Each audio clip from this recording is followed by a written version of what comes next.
Hola, soc la Paula Baena i avui us vinc a parlar de com expressar-nos millor. A l'hora de parlar en públic sentim moltes sensacions, com ara la més comú, la vergonya. Sentim vergonya per el que podran dir o pensar el que ens estan escoltant i veient. També podria ser l'angoixa, per si ens sortirà el que hem de dir, o ens tragarem, o no ho direm bé, o qualsevol cosa així. Moltes vegades ens comencem a sentir-nos nerviosos i ens comencem a mossegar les ungles, a moure'ns contínuament. Però, i si hi hagués una solució per a tot això? Per exemple, molta gent diu que per a que se't passi la vergonya tens que pensar que el públic està despullat, però a vegades aquesta solució no funciona. També podem pensar que la gent que ens està veient es podria sentir igual a la nostra situació.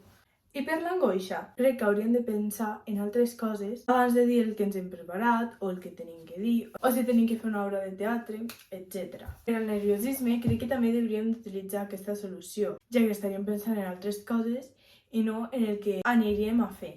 I així, d'aquesta manera, no ens posaríem nerviosos.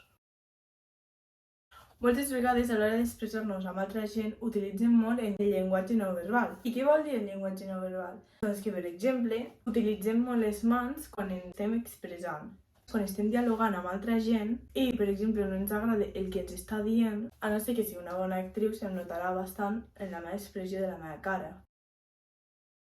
Quan hem de parlar en públic hem de tindre molt en compte que ens tenen que entendre a la perfecció, ja que no volem parlar incorrectament. Hem de parlar amb una veu clara i entenedora, per a que així el que ens estan escoltant puguen entendre el que estem dient. Hem de procurar pronunciar bé el que diem, perquè o ens podem travar o en alguna entonació no la posem bé i sona com una altra paraula.